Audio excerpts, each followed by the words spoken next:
All right, rolling into our next media availability, we are joined now by Kyle Busch, driver of the number 18 M&M's Toyota in Sunday's 29th annual Cheez-It 355 at the Glen. He's also driving tomorrow's 20th annual Zippo 200 at the Glen.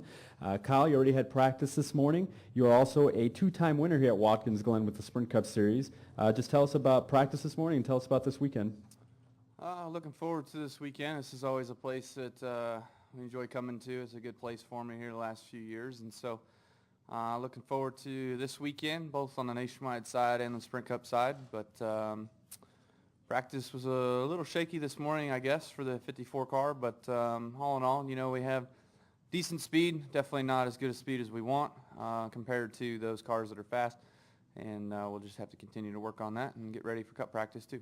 All right, we're going to open it up to questions. We're going to start here with Claire B. Lang.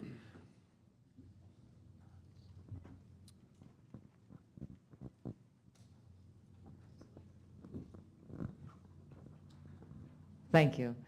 Claire B. Lang, Sirius XM NASCAR Radio. Kyle, can you talk about the restarts here at this racetrack and how crazy that they are, and also about the braking zones?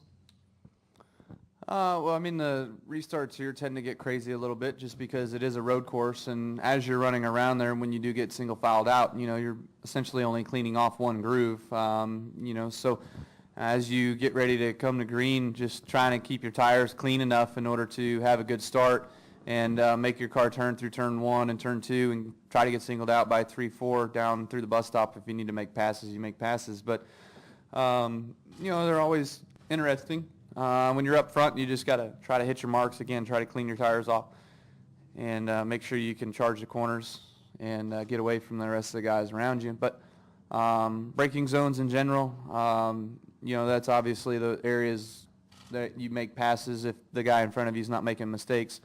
You can pass anywhere on this racetrack essentially if a guy makes a mistake, but if they're not, it's essentially the braking zones, just trying to outbrake that guy in front of you, making sure that you keep your brakes on your car and keep them cool enough that you can go after people in particular corners and outbrake them. All right, Alan? Alan Cavan, NASCAR.com. On the Cup side, if you're out front this weekend, are you any more on edge about what a guy might do to get by you if it's a guy who really needs a win?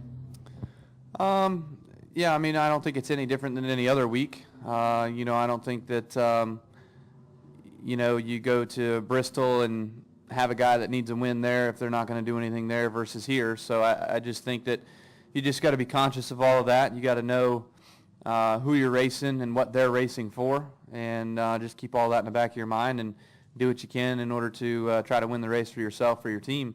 But past that, obviously you're going to know that some people might do some desperate things.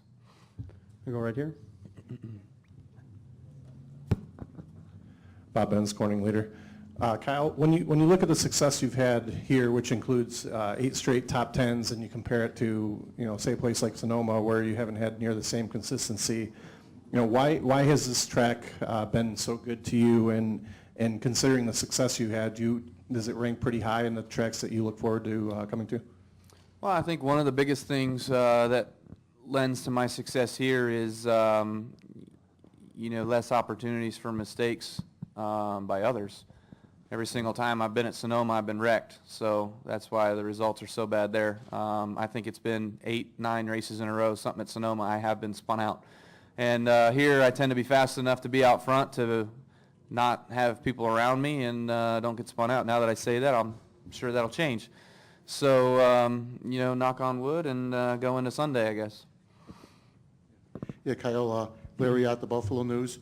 This Sunday, should you win, or somebody else has already won a race this year, a repeat winner happened to win this Sunday, it'll officially lock you into the chase. That would be either way, it'll be a nice one to knock off the list, huh? Yeah, no doubt.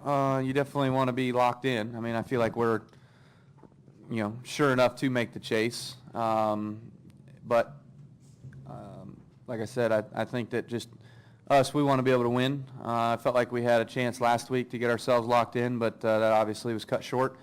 And so here we are this week, just doing what we typically try to do. And, you want to be further up in the point standings, and for me being 10th, it's very frustrating to be there because I know that's not our capabilities. But to be honest with you, you look on the flip side of the coin, and it really doesn't matter. where you are. It just matters where you end up and how well you do in the final 10. Spence with NASCAR Wire Service. Given the fact that you, Denny, and Matty, where he's in points, are likely all to be in the chase, have you started to think about yet your approach to the various segments, the various rounds of the chase, how you survive each one and move on? Yeah, We've thought about that a little bit. I mean, obviously, as soon as the rules came out, we obviously looked into, okay, well, where would we have been last year? Where would we have been the year before? You start looking into those things, and the first round last year, I think I was second, and fourth, or something like that. So the first round, that was pretty simple. The second round, however, was Kansas, where I crashed, and then I don't remember if it was Talladega or Charlotte or something like that. No, it's Dover and some others. I don't know. Kansas, Charlotte, Talladega is our worst round. So, that's what we've been looking at, is just trying to make sure that we have the opportunity to try to run good in those races, although Talladega is a crapshoot for everybody, so you just really don't know. But, we need to turn Kansas into not a crapshoot race for us or a crash race for us. We need to be able to run well enough there to at least get points, because there will be people that are going to be transferring through that don't have victories. Obviously that keeps getting cut out as you go through, but it's an opportunity for us to try to eliminate our mistakes and just have solid runs. Hey Kyle, Tyler Burnett, MRN. Can you talk about the speeds of Michigan, a little bit of a preview question, and also what you learned there the first time that you can translate to going there next weekend? Speeds at Michigan are up, and they're fast, It's hard for Goodyear to make a tire that feels like it has enough grip to withstand the amount of speed we do carry, the amount of load that we carry, the amount of temperature that they develop because we are going so fast.